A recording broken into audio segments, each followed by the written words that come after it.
Welcome to Taz Talk, ladies and gentlemen. Today is September the 18th. That means the DLC comes out. Ladies and gentlemen, I will be doing this on Tuesday night and uploading it at Wednesday. So, I don't have the DLC yet, and I don't think anyone else has the DLC yet. But we got the 2K24 DLC is coming out. The fourth one is coming out. Excuse me. But we did get a big patch today as well. They're talking about, they finally fixed Scott Steiner. Because Scott Steiner was having problems with the entrance and moveset. You can't see anything. I think he was doing like luchador stuff. And all that stuff. Try and get my fan on me. I kind of feel a little better, ladies and gentlemen. My nose is not bugging me this time, and my throat is not bugging me. My head doesn't feel like it's dizzy anymore. I'm happy for that. I'm getting better. Thank God. I don't know if I'm losing taste because it feels weird in my mouth right now. I don't know if it's because I didn't eat that much or whatever it is. Or I'm finally getting air in my mouth because I'm not like coughing like a maniac and sneezing like a maniac. I have no idea what it is. But ladies and gentlemen, we got NXT to talk about. We got CW Network. We got some matches for Chicago, and we got matches for St. Louis. We have tag team title match. Will be Austin Theory and Grayson Waller will go for a shot at the NXT tag team titles. They never won the tag team titles, and now they want to win it this time. Randy Orton will be in action on October 8th. And we found out what CM Punk's his announcement is, and what is he going to do to be involved when they go in Chicago on October 1st. So ladies and gentlemen, first, they're bringing back a show. If you guys don't know about the Saturday Night's main event, they did it a long time ago, 1980s, I think, something like that. And they did someone, I think it was 2008, they did 2005, I think they did 2006, a bunch of, and then they stopped doing it. I know I watched one of them. I don't remember which one. But they're bringing it back in 2024 on December 14th on the NBC network. You guys can watch that on December 14th. That's pretty cool that they're bringing that back. I think Triple H is doing a good job, and some people like to complain about it, but I'm not complaining about it. But ladies and gentlemen, we got interesting things here. What segments we had? We had a contract signing between Trick Williams and Ethan Page. Ava wants to get this thing signed. Both guys were talking trash to each other and all that stuff. Trick Williams thought Ethan Page stole his championship at Heatwave and all that stuff. Ethan Page says, I didn't steal it. I beat you for it. And then at the end, Ethan Page put Trick Williams to the table, and nobody signed the contract. So Ava has to get those two guys to sign the contract for Chicago. And then CM Punk came out. He's getting excited. He begged Shawn Michaels to join to be part of NXT in Chicago, and he said yes, you could do it. And he told CM Punk you could do whatever you want in that show.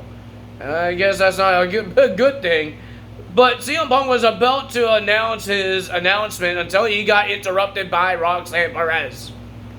Roxanne Perez came out, and she says she was a big fan of CM Punk, but she'd rather be in the same ring as AJ, his wife, and everybody starts screaming AJ's name. And then she says, I should have been a fan of Drew McIntyre. And then she starts being a heel, is talking trash about CM Punk and all that stuff. And she says that nobody wants, everybody wants you here except for me. You don't show up in Chicago. Nobody wants you. Nobody really cares what Roxanne wants. And then she says, oh, of course your announcement is going to be about Julia. Because remember what his Twitter was, it was about Julia. But CM Punk says, I don't want to talk about Julia. I don't even want to talk about you. And then the lights went out and Julia came out. And then Julia told Roxanne the countdown is started You have 2 weeks left until the championship match. Julia was about to walk away, and then Roxanne was about to hit Julia with the championship until CM Punk blocks her and makes sure she doesn't hit her. So, is it something about the women's championship match? We don't know. I got confused because he did not tell us the announcement yet. We got a whole bunch of interviews. Ren Sinclair just slapped Cleone Jordan for no reason. Well, Charlie Dempsey told Ren Sinclair, you had to prove yourself to join us. Because that's what Tavian Heights did, that's what Charlie Dempsey did, and that's what Miles Bourne did. They all proven to be part of the group. So Ren Sinclair has to find a way. So she slapped Cleone Jordan. She said that Charlie and all of those guys told me I need to make an impact or a statement. She slapped Cleone Jordan. We heard that next week Jordan will face Ren Sinclair for the championship, for the North American Women's Championship. I know I messed that up. What else we have? Any more segments that means anything? We got 3 TNA stars showed up. Zachary Wentz came out. He wasn't really, he wasn't booked to come out. He came out. He apologized for interrupting because Big Joseph and Booker T was doing their own solo commentary thing. And then Zachary Wentz came out from the audience and he showed us the footage of Wesley attacking Trey Miguel in, I guess, in his hometown and in Trey Miguel's car. And now he says he's going to destroy Wesley in Chicago in the street fight. So it is official because Ava, during the contract signing, she was telling us some things that's happening in Chicago. Miz TV's happening. And the street fight between Zachary Wentz and Wesley. It was official. It's happening. Wesley and Zachary Wentz versing each other. And now Trey Miguel is definitely out of the thing, and that's why he didn't show up on TNA as well. I don't think he was on TNA because he got attacked by Wesley. They had to try to make the story mean something or kind of go together even with TNA. I know it's kind of weird sometimes because it's a TNA show, so they can't do anything with the Rascals until whenever they're done with Trey Miguel being injured on the WWE's storyline. So yeah, that's happening there. Zachary Wentz and Wesley will be facing each other.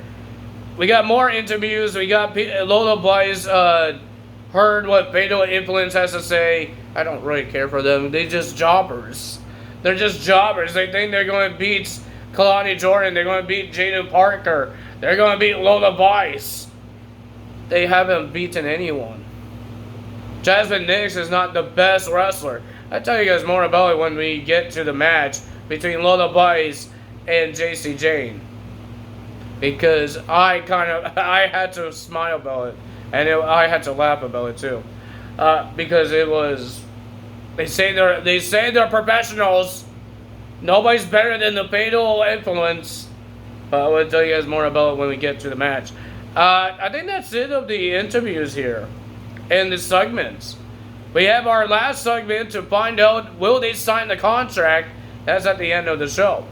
So we got Laura Valkyria and Tatum Paxley versus Rosemary and Wendy Chu. I was hoping Rosemary and Wendy wins this match, and I'm hoping they don't break up as a team. They even have their own Trons as a tag team. They come out as a tag team. But I remembered they had a social media with Jordan Grace, and she says the next time she sees Rosemary and Wendy Chu, she's not going to be alone. So I think there's 2 rivalries that these 2 are doing, Rosemary and Wendy Chu. If they lose, they still have Jordan Grace to worry about. Because why would that not be a rivalry? So ladies and gentlemen, it was a pretty decent match, and the winner of that match was Laura Valkyria and Tatum Paxley. That's very cool for them, getting the win. Tatum Paxley finally gets a win. And then we had another TNA star, Hammerstone versus Tony D'Angelo. But this was the weird part, is that when Hammerstone did a belly-to-belly, Tony D'Angelo just walked away from his match. Like, he actually walked away. He went out the ring, and he walked in the back. He walked in the back, and Hammerstone won by countouts. But Tony D'Angelo finally told the family why he did that. Because he's scared of Oba Femi. And he thinks that he let the family down because he's scared and he didn't win the championship at No Mercy and all that stuff. And then he's scared of it, and then he walked away. And then Rizzo gave him a pep talk. She says she's scared as well. It's okay to be scared, but the family believes in him. And she knows that Tony D'Angelo wants another shot against Oba Femi. And he agrees. I want another shot. She said, let's do it. And they're going to have a special training, I guess, a hard-hitting training to stop Oba Femi. We will find out what's happening there. We got Eddie Thorpe versus Adonis. Eddie Thorpe needs more opportunities, man. This guy needs to win the championship or give him a tag team partner. I want to see it. Eddie Thorpe deserves an opportunity. The guy's great in the ring. But the winner of that match was Eddie Thorpe. He gets the win. And then we got Cedric Alexander and Javon Evans. I'm happy for this team. I hope they actually do some good things for these guys. And it's not a one-night thing like Cedric Alexander and Adonis was on SmackDown. I'm hoping Cedric Alexander and Javon Evans is actually a good tag team. Let's hope it's good. Like John, they face No Quarter Catch Crew. They kind of got a little help of this match because you saw Kalani Jordan chasing Ren Sinclair. Sinclair ran into the ring, distracted the referee, and she started getting beat up by Kalani. And then they started going to the backstage. The winner of that match was Javon Evans and Cedric Alexander. Congrats to them. I want to see more of that tag team. And ladies and gentlemen, Bit Joseph saw a tweet from Randy Orton and asking Javon Evans, who's your opponent at St. Louis? Because Randy Orton wants to face Javon Evans at St. Louis. It will be Javon Evans versus Randy Orton at October 8th on NXT. He is going to wrestle. Randy Orton is going to wrestle. And he's going to be facing the bouncy guy. The bouncy ball, Javon Evans. So that's very cool for Javon Evans versus a legendary guy in his own home city. Randy Orton's city, not Javon Evans. I don't know where Javon Evans is from. I don't think he's from St. Louis. And then we got Brooks Jensen versus Dion, and Shawn Spears was there in his sling because what happened with Edris and Malik Blade, smashing I guess a chair into the arm of this guy. It was an okay match, but some reason glasses got involved. Brooks Jensen took the glasses of Dion, like it was near the corner, and he picks it up, and looks like he was about to break it, and Dion got angry, and then Shawn Spears was about to take the glasses, and then Dion steps on the hand of Shawn Spears, but there was a lot of distractions. The winner of that match was Brooks Jensen, and then he shook hands with Shawn Spears, so I'm guessing these guys are a tag team now, or allies. We got Lola Bice versus JC Jane in our main event. And the winner of that match was Lola Bice. I didn't really care for the match. I don't know how this was our main event. But it was an okay match. Lola Bice gets the win. And then she got attacked by the Fatal Influence. And then Jada Parker came out for the save. Polly Hanley got knocked out. She was supposed to get out of the ring. But she didn't sell it well. And then Jasmine Niggs was about to do something and then get flipped over the top rope, but she did not. She botched it. She botched it, guys.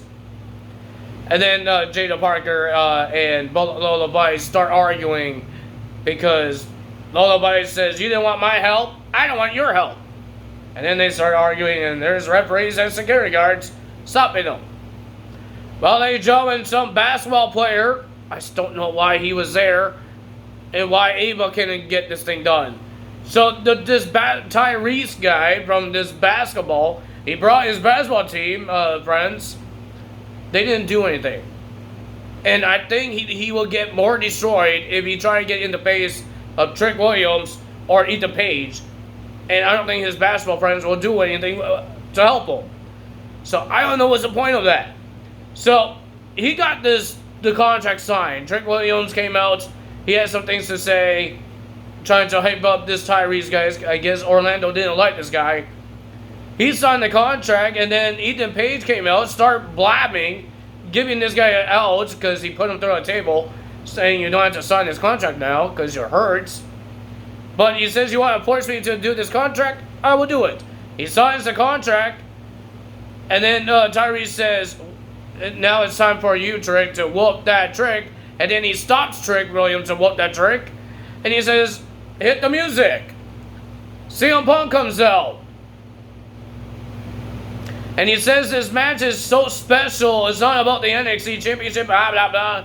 He says it needs something special. The fans found out what it was. It's a special guest referee, and that person is CM Punk. And CM Punk lets them fight, and then security guards broke the fight. I'm not a big fan of that. I'd rather have a one-on-one match and not a special guest referee in this match. Because why do we need that? Why do we need a special guest referee? I'd rather have CM Punk wrestle. But I don't think they want to do the same thing like Randy Orton, wrestle in his own city, in his home country, hometown. I guess CM Punk is going to count. And he has a match inside the Hell in a Cell. I think that's before the Hell in a Cell match. So I'm not a big fan of it because I think the match will still be good with Ethan Page and Trick Williams. And we don't need CM Punk in it. But we can't do anything about it. CM Punk is going to be the referee and see how this thing goes. But that's all we today. CM Punk didn't sign the contract. How is he the referee? But if you guys enjoyed this video, hit the like button, leave a comment below, hit the subscribe button, hit that notification bell. And ladies and gentlemen, we're getting the 2K24's 4th DLC to finally come in. I can't wait for this one because it's the one that I want. I want to see Jay Cargill in it. Speaking of 2K24, before I forget, there's 2 new Persona cards. There's a John Cena one with a mask. His name is not John Cena. It's Juan Cena, something like Juan, something like that. And Dominic Mysterio with a mask. The one that you saw like at WrestleMania 38? No, 39. And he came out in a police car. And he had that mask on, the purple mask. But he's going to be wrestling in that mask when you get the Persona card. So that's going to be cool if you want to get them. I don't know when the live events is coming. I think it's going to be in a pack. In a mask pack. So we'll look out for that one. If you guys, you know what to do. If you guys enjoyed this video, tell us out. See you guys tomorrow for AEW results. I hope I get a little more better. I feel like I'm getting better. My body's starting to ache now. I think I sat on this chair too long. And my body's stiff. But that's all I'm going to say. Tell us out. Bye.